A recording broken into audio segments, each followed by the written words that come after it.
The doorbell echoed through the grand dining room of the Irwin family estate in Boise.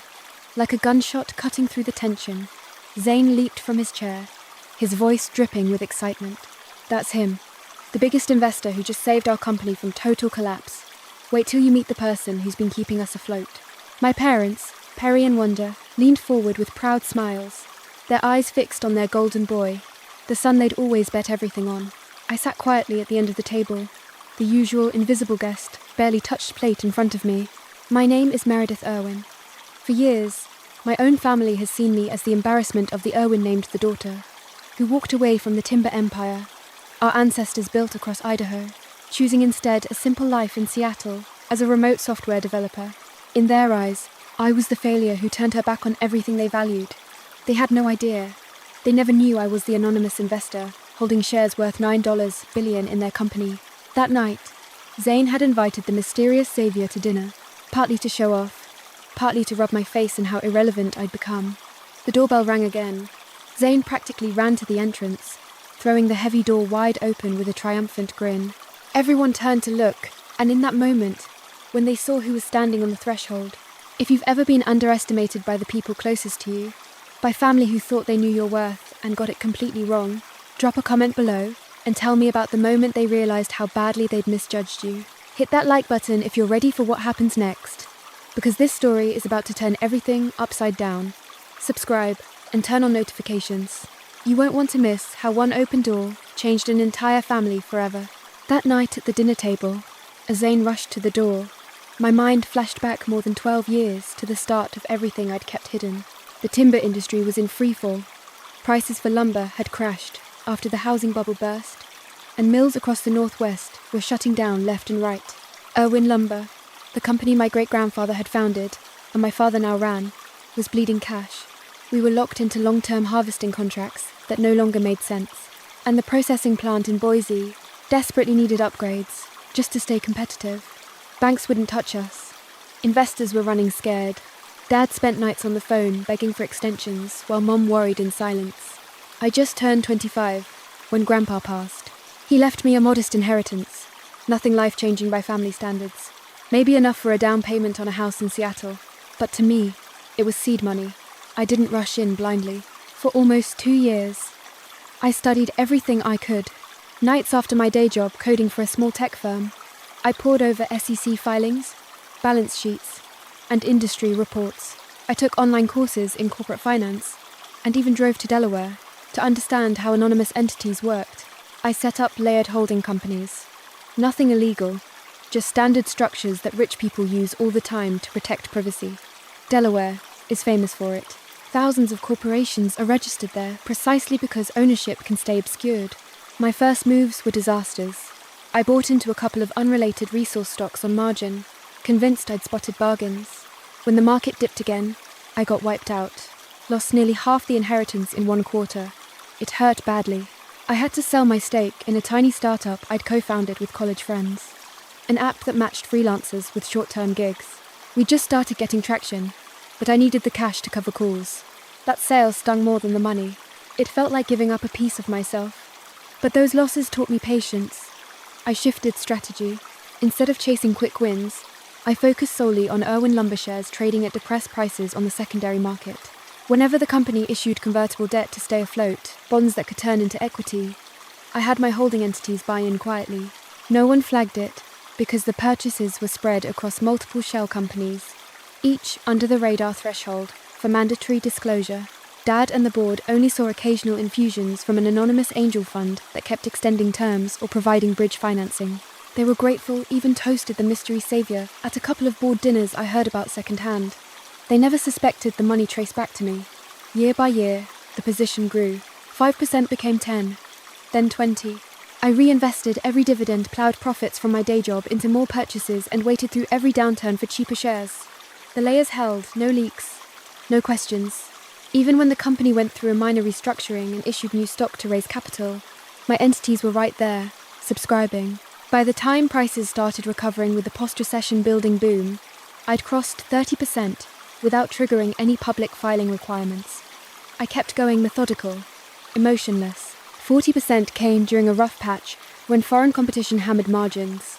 46 arrived quietly over the past couple of years, as sustainable forestry certifications boosted valuations across the sector. Today, those shares are worth $9 billion on paper, and not one person in my family has ever known. I never told them, not because I wanted revenge back then, but because early on I learned how quickly they dismissed anything I said about business. Stick to your computers, Meredith.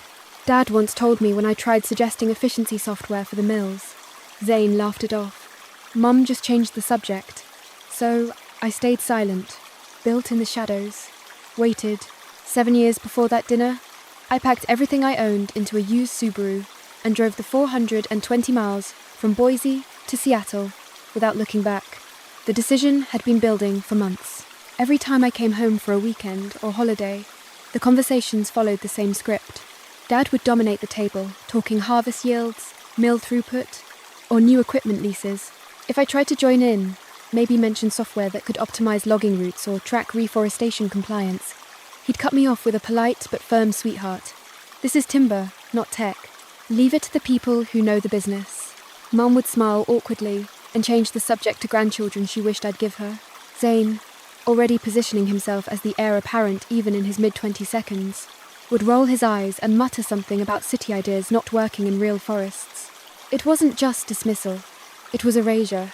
They acted like my opinions carried no weight, because I was the daughter, not the son, because I'd chosen computer science over forestry management, because I dared to think differently about an industry they'd run the same way for generations.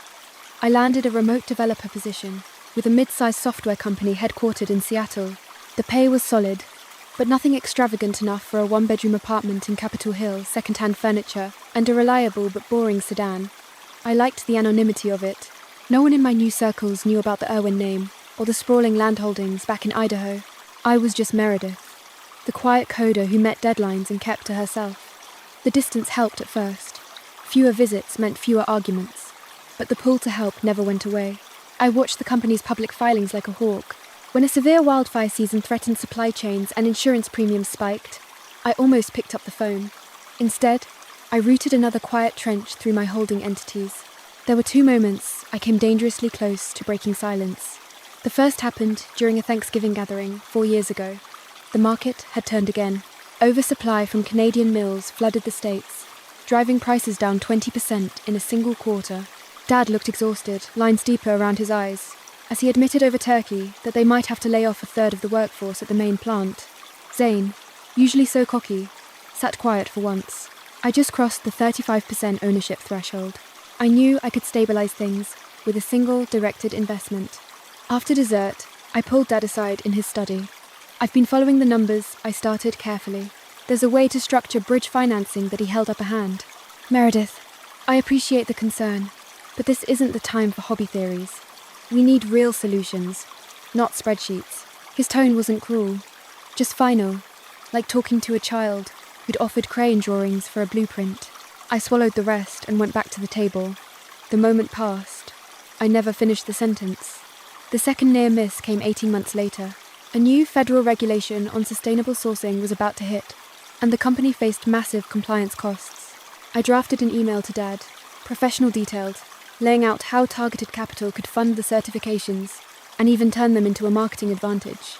I attached projections showing positive cash flow within 2 years. I stared at the send button for an hour. Memories flooded back. Zane mocking my college senior project on digital forest management as video game nonsense. Mum sighing that I should find a nice man in the industry instead of wasting talent on screens. The hurt one.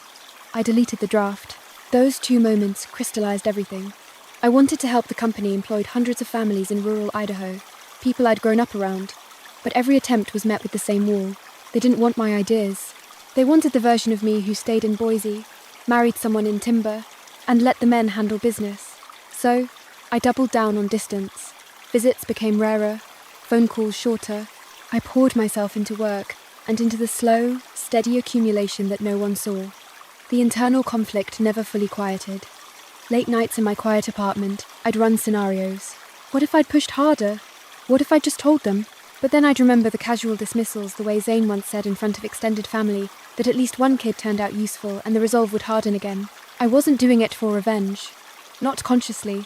I was proving something to myself. that I could understand the family legacy better than they thought, that a daughter working remotely from a city apartment could protect it in ways they never imagined. The struggle between wanting connection and protecting myself from more rejection became a constant low hum. Some days I'd draft texts checking on Mum's health, then delete them. Other days I'd consider selling a portion just to wash my hands of it all. But I never did. I kept building, kept waiting. The latest crisis hit Irwin lumber hard. Freight costs had skyrocketed after new emissions regulations forced trucking companies to upgrade fleets. At the same time, several long-term supply contracts with big box retailers expired without renewal, leaving gaps in projected revenue. Cash flow tightened fast. The board started asking pointed questions about management decisions. Zane had pushed through expensive equipment leases that now looked over optimistic expansion into marginal forest land that hadn't paid off. Zane felt the pressure closing in. Whispers reached him that a couple of independent directors were floating the idea of bringing in outside consultants to review operations. Worse, his own side investments, commercial real estate flips in booming Sun Valley, and a stake in a startup sawmill tech firm had gone south. Leverage he'd taken against future bonuses left him with personal debt he couldn't service if bonuses dried up. He needed a win, something to remind everyone who the natural successor was. The invitation arrived in my inbox one Tuesday morning. A formal email with a calendar attachment. Family dinner. Friday evening. Irwin Estate. Zane added a personal note. It's been too long, sis. We'd love to have you. Important guest joining us. Someone who's making a real difference for the company. I knew what that meant. He wanted an audience. Me specifically. Because contrasting my quiet life against his supposed triumphs would make him shine brighter. I almost declined. The drive from Seattle to Boise is long, and the emotional toll longer. But curiosity won. I wanted to see how bad things really were, up close. I accepted. Friday evening, I pulled into the circular driveway, just as dusk settled over the hills. The house looked the same sprawling timber-framed structure my great-grandfather built, all natural beams and riverstone fireplaces. Staff took my coat. Mom greeted me with a quick hug, and Eris's eyes already scanning for flaws in my simple dress. Dad shook my hand like a business associate, firm and brief. Zane was in full host mode, wine glass in hand, guiding me to the dining room with an arm around my shoulders that felt more possessive than affectionate. The table was set for 5 crystal china the works. An extra place setting waited for the mystery guest. Conversation started light. Mum asked about Seattle weather, my apartment, whether I'd met anyone nice. Safe topics. Dad talked about a successful reforestation project in the northern plots. Zane steered everything back to himself. How he'd personally negotiated better terms with a major wholesaler. How production numbers were trending up despite headwinds. Then, the tone shifted. Zane refilled my glass and leaned in.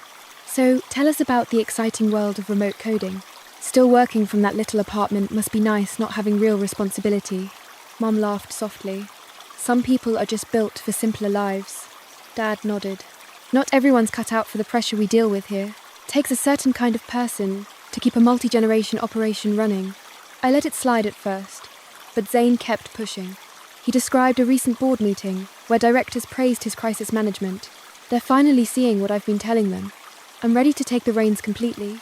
And with this new investor stepping up big time, he trailed off with a smug smile. Let's just say the future's secure because of decisions I made. The digs grew bolder. Mum wondered aloud why I never came home more often. It's like you're hiding from us. Dad mused that some children appreciate family legacy more than others. Zane circled back to my career. Honestly, sis, if you ever wanted real work, there's always a spot in admin. Though I guess debugging code all day suits you. Each comment landed like a practice jab. They weren't shouting. It was worse casual, offhand cruelty wrapped in concern. The empty chair at the table loomed larger with every minute. Zane checked his watch repeatedly, building suspense. Our guest should be here any second. This person just committed major capital, saved us from having to lay off half the mill crew. Real vision, real commitment. He looked straight at me when he said it. The message was clear. This is what success looks like. This is who matters now. You're just the sister who ran away and does nothing important. I ate in silence, fork moving food around the plate, feeling the old wounds reopen one by one. The evening wore on. Dessert arrived. Mum's famous huckleberry pie. Zane launched into another story about negotiating with suppliers, painting himself as the saviour. Dad beamed. Mum hung on every word. Still no guest. Zane's phone buzzed. He glanced at it and grinned wider. Almost here. You're all going to love this. The condescension reached its peak. Dad raised his glass to the next generation of Irwin leadership eyes on Zane. Mum added, "We're so lucky one of our kids turned out with the right priorities." I set my napkin down, the fabric crisp against my fingers. Then the doorbell rang. The doorbell cut through the heavy air like a blade. I'd excused myself moments earlier, claiming a headache from the drive and too much wine. Stepping onto the wide porch, wrapped around the house, cool night air hit my face. I texted Victor Perez, my attorney of 8 years, who was parked discreetly down the road. Now, inside Zane's chair, scraped back, his voice carried through the open French doors, loud with anticipation. "That's it. Our saviour's finally here." Footsteps hurried across hardwood. The front door swung wide. I walked back in from the porch, just as Zane reached the entrance. Victor, a step behind me in a dark suit briefcase in hand. Zane froze, mid-stride smile, faltering. Dad half rose from his chair. Mum's fork clattered against china. I crossed the threshold into the dining room, calm on the outside, while everything inside coiled tight. Victor nodded politely and stayed by the door. No one spoke. I pulled out my phone, dialed a memorized number on speaker, and set it in the center of the table next to the untouched pie. "Marcus' office. This is Victor Perez," came the steady voice on the line. "Good evening, Victor," I said clearly. "We're all here. Please confirm the current ownership structure of Irwin Lumber Corporation for everyone present." A brief pause, papers rustling. Then, Victor began. "As of market close yesterday, Irwin Lumber has 100 million shares outstanding. The largest single block, 46 million shares, representing 46%, is held by entities wholly controlled by Meredith Irwin. The next largest is Perry Irwin with 18%. The remainder is split among institutional holders and smaller individuals." Silence thickened. Dad's face drained of colour. Mum pressed a hand to her chest. Zane stared at the phone like it had spoken in tongues. Victor continued without emotion. "Those 46 million shares are currently valued at approximately $9 billion based on yesterday's closing price." I watched the words land. Dad found his voice first, hoarse. This can't be right. Some kind of mistake." "No mistake," I said quietly. "Every infusion, you celebrated the bridge loans during the freight crunch, the capital that covered payroll when contracts fell through the funds that paid for the new sustainable certifications. All of it came from me." Zane shook his head hard as if trying to clear water from his ears. You're a coder. You live in a rental apartment. You drive a 10-year-old car. How? How I met his eyes? Because I started 12 years ago and never stopped. Because every time you bragged about Mystery Capital saving the day, that was me choosing to protect jobs in Idaho instead of walking away completely." Mum whispered Meredith. "Why didn't you tell us?" The question hung fragile. I felt the weight of every dismissed idea, every eye roll, every casual put-down across years of holiday tables. "Would you have believed me?" I asked. "Or would you have assumed I was exaggerating, like always?" Dad tried again. "If this is true, and I'm not saying I accept it yet, why hide it? Why let us think?" He trailed off. Zane recovered enough to sneer. "Nice try. Some forged documents. Maybe. You expect us to just swallow this performance?" Victor spoke up from the doorway voice. "Even all filings are public record. Beneficial ownership exceeds disclosure thresholds, but layered structures are fully compliant under SEC rules. I can provide registration numbers and entity charts if needed." Zane's defiance cracked. He sank into a chair, face slack. Mum's eyes filled. "All those times we talked about the company struggling and you knew." I nodded once. Dad rubbed his temples, voice breaking. "You've been the majority owner this whole time, controlling block for years," Victor confirmed. "With proxy agreements from certain aligned institutions, effective voting power is well above 50% in most scenarios." The room went dead quiet. No clinking silverware. No breathing seemed loud enough to break it. Zane stared at his plate. Mum dabbed tears with a linen napkin. Dad looked suddenly older, shoulders rounded. I let the silence stretch. Everything they'd built their pride on, who ran the company, who mattered, who didn't, crumbled in that single moment. Finally, Dad whispered, "What happens now?" I picked up the phone, ended the call. "That," I said, "is tomorrow's conversation." The morning light filtered through the tall windows of the boardroom at Irwin Lumber headquarters, casting long shadows across the polished oak table. I arrived early, Victor, at my side, carrying a leather binder thick with documents. The room smelled of fresh coffee, an old wood fitting for a company built on both. Board members filed in one by one, faces tight with confusion. Most had been summoned by emergency notice the night before. A few greeted Dad warmly as he took his usual seat at the head. Zane hovered near him, trying for confidence, but failing. When everyone settled, 9 directors total, plus Dad and Zane as officers, I stood. "Thank you for coming on short notice," I began. "As the holder of 46% of outstanding shares, I've called this meeting to address leadership and governance." Murmurs rippled. One long-time director, Harold Jenkins, who'd served since my grandfather's era, frowned. "Meredith, with all respect, you've never attended a meeting." "What's this about, Victor?" Distributed folders. Inside certified ownership records, proxy agreements, voting trust documents, everything filed properly with the state and SEC. Eyes widened as pages turned. Another director, Claire Morrison, an independent appointed 5 years ago, spoke up. "These appear legitimate, but removing sitting officers requires cause under our bylaws." I nodded. "Which is why we're voting today on 2 resolutions. Removal of Perry Irwin as CEO and Zane Irwin from all executive roles, effective immediately." Dad's voice cracked. "This is absurd. I founded the modern era of this company.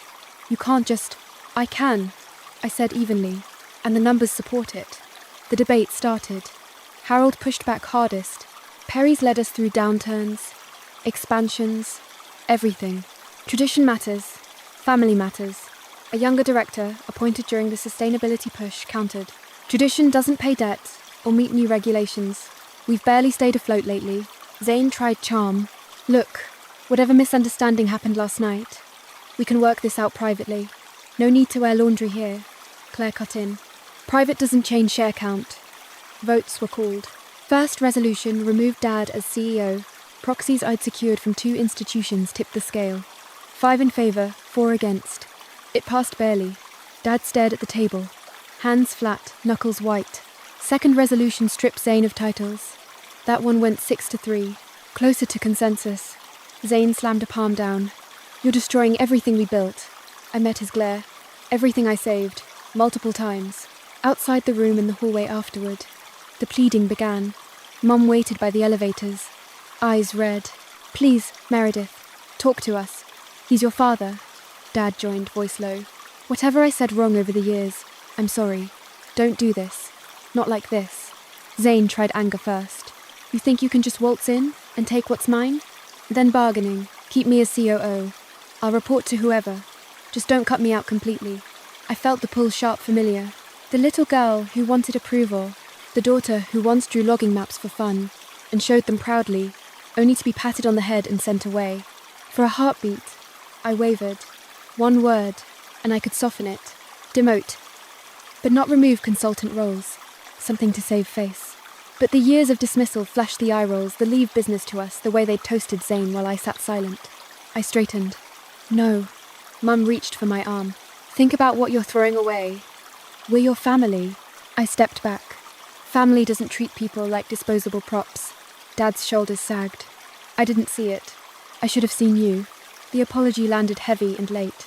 I turned to Victor. "Execute the resolutions. Notify staff by end of day." As we walked toward the exit, Zane called after me. "You'll regret this. You need us more than you think." I didn't answer. Outside, the Idaho sun beat down on the parking lot. I paused by my car, hand on the door, letting the moment sink in. Victory tasted nothing like satisfaction. It tasted like finality. I drove straight out of Boise that afternoon, the highway stretching west towards Seattle, like an escape route I'd memorized years ago. The phone started buzzing before I crossed the state line. Calls from Mum, texts from Zane, voicemails from numbers I hadn't saved in ages. I let them pile up unread. By the time I pulled into my parking spot beneath the apartment building, I'd blocked every family contact.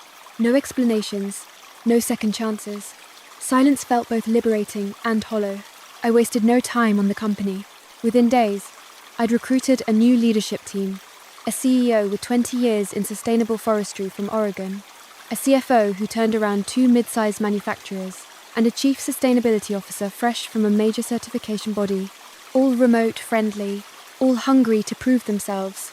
We met virtually every morning. At first, I laid out the vision shift from volume-driven harvesting to premium certified timber, invest heavily in reforestation tech, and target export markets in Asia and Europe, where green credentials commanded higher prices. They delivered. Drone fleets equipped with LAR began mapping every acre in real time, tracking growth rates and carbon sequestration down to individual stands.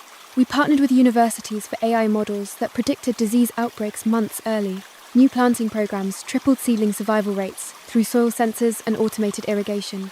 Export deals followed fast. Japanese buyers strict on chain of custody documentation signed long-term contracts at 30% premiums. European furniture chains committed to exclusive lines branded as Idaho Verified Sustainable. Revenue climbed steadily, margins wider than they'd been in a decade. Wall Street noticed. Analysts upgraded the stock. The $9 billion valuation crept higher. From my apartment desk, overlooking Elliott Bay, I watched numbers improve week by week. Quarterly reports showed black ink where red had dominated. Employees kept jobs. Some got raises. Rural communities in Idaho gained stability. Success tasted clean on paper, but nights were different. The apartment grew quieter than ever. No family group chats lighting up the phone. No surprise visits. No one to share the wins with. Local papers in Boise ran stories. Erwin Harris ousts father in shock, board coup. Reporters dug into my Seattle life. The modest building, the hybrid car, the lack of social media presence. Speculation filled columns. Bitter daughter revenge. Plot. Power grab. Former classmates gave anonymous quotes about how I'd always been distant. I read them once, then stopped. Some evenings I walked the waterfront alone, whined off the sound sharp against my face.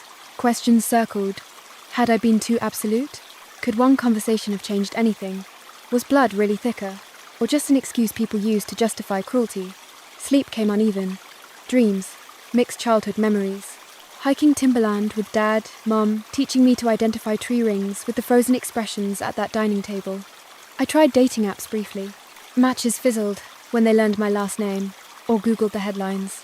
Work became the only constant. The company thrived under the new direction.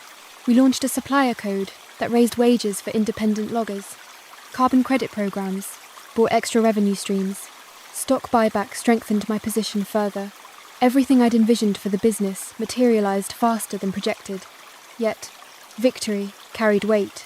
I protected hundreds of jobs, modernized an industry icon, proved my ideas worked.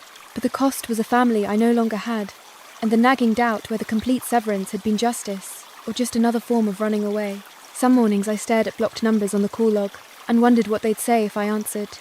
I never did. The growth continued. Markets rewarded patience and ethics. Employees sent thank you emails about retained benefits, new training programs. I read them, felt pride, then closed the laptop and faced another empty evening. Power felt solid in board meetings. Loneliness felt sharper in silence. Months later, the fallout settled like dust over everything the Irwin name once touched. Perry and Wanda vanished from the industry circuit. Invitations to the annual Northwest Timber Association Summit stopped coming. Speaking slots at regional conferences, one's dad had keynoted for decades, went to younger executives from competitor firms. Old colleagues offered polite nods at grocery stores, but no longer lingered for conversation. The social standing built on generations of land ownership eroded quietly, one cancelled membership, an unreturned call at a time. Zane hit bottom faster. The personal debt he'd hidden loans against anticipated inheritance margin calls on volatile real estate plays came due all at once.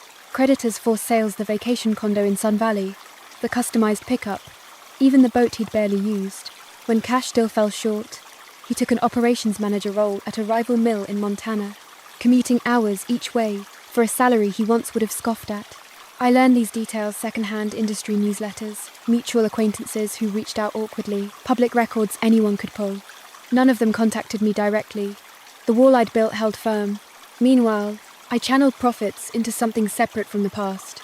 I founded a national foundation focused on forest conservation and restoration, large-scale reforestation projects, wildfire resilience grants, community training programs for sustainable practices. Lawyers structured it as an independent nonprofit, fully funded by anonymous donations routed through my entities. The name mattered most. I rejected anything tied to Irwin. After weeks debating options, I chose Horizon Renewal Fund, Simple, forward-looking, no echoes of family legacy. Board members came from environmental science, indigenous land management, and policy backgrounds. We broke ground on the first major site, 2,000 acres of degraded land in northern Idaho, replanted with native species monitored by the same tech we'd rolled out company-wide. The foundation grew quickly. Federal matching, grants amplified impact. Universities partnered for research. Media coverage focused on innovation, not drama. I kept my involvement quiet. At first, listed only as founding donor in fine print. One clear autumn day, I flew down for an unannounced visit to the flagship site. The access road wound through fresh planting saplings staked in neat rows, protective tubes, guarding tender shoots. Crews in high-vis vests moved between sections, checking irrigation lines. Birds called overhead, where silence had reigned after old clear-cuts. I parked and walked alone into the heart of it. Soil smelled rich alive. Sun filtered through branches too young to shade fully, yet promising canopy in decades to come. I stopped at the edge of a clearing horizon, stretching across rolling hills, now healing. No one from my old life would ever stand here with me. The realization didn't sting anymore. It settled as fact. I'd lost a family that measured worth in control and appearances. I'd gained space to build something rooted in different values. Stewardship over extraction. Legacy measured in acres, restored rather than harvested. Self-respect isn't inherited. It's claimed one boundary, one decision, one quiet stand at a time. Some prices are worth paying to become the person you are always capable of being. I turned my face to the wind, moving through new growth, and walked.